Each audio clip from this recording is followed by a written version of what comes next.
Maneno yalikuwa mengi sana kipindi cha harusi ya Hamisa Mobeto pamoja na Azizi Ki. Watu walimsema sana bibie Hamisa na kudai kwamba mama mkwe wake hamtaki.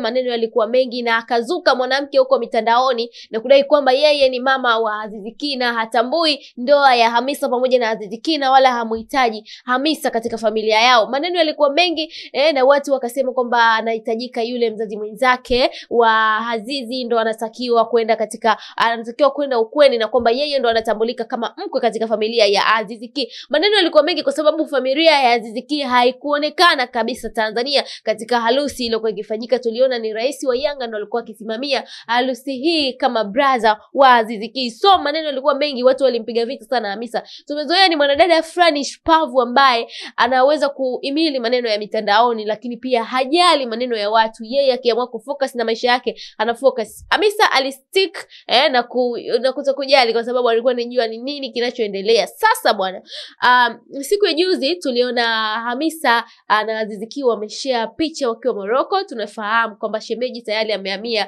nchi za huko mechi za Uarabuni. Anyway, mimi sio mtu wa michezo lakini nadhani mtakuwa mnaelewa. So Hamisa alimfuata mumewe lakini pia tuliona picha tofauti zikiendelea mitandaoni kuonyesha wawili hawa wakiwa katika huba zito kabisa. Lakini kitu kingine ambacho kimekuja kuzua gumzo na kuwashangaza watu wa Tanzania na kuwazima midomo, naweza nikasema wambea, ni baada ya kumuona Hamisa Mobeto akiwa karibu na mama mkwe wake, na inavyoonekana ni familia ambayo inampenda na kumkubali sana Hamisa Mobeto. Jamani, Mungu akiamua kukubariki anakubariki tu, haijalishi kitu gani kinaendelea, haijalishi waja wanakupinga vipi. Unakumbuka kipindi Azizi Ki alitolewa katika mechi ya taifa alitolewa katika mechi ya taifa kutokana na yeye kusema kwamba hawezi kwenda kuchezea mechi ya Burkina Faso bila kwenda na nani,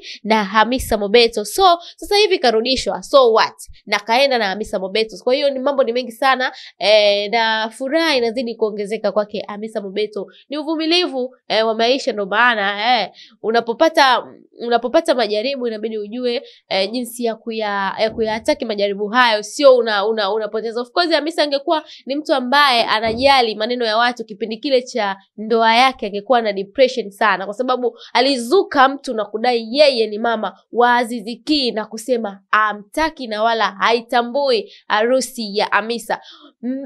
Sintofahamu zilikuwa ni nyingi sana mitandaoni.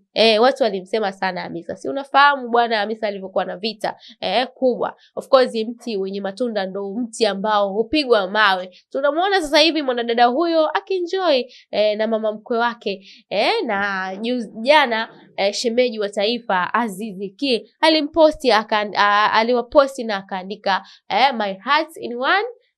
Yes, yani akasema my heart in one place. Kwa ina maana mioyo yake sehemu moja. Azizi Ki ni moja kati ya watu ambao wamempa sana furaha dada yetu Hamisa Mobeto. Anyway, sina mengi ya kuongea, mimi niite Juju TZ, tukutane baadaye. This is Garax Media.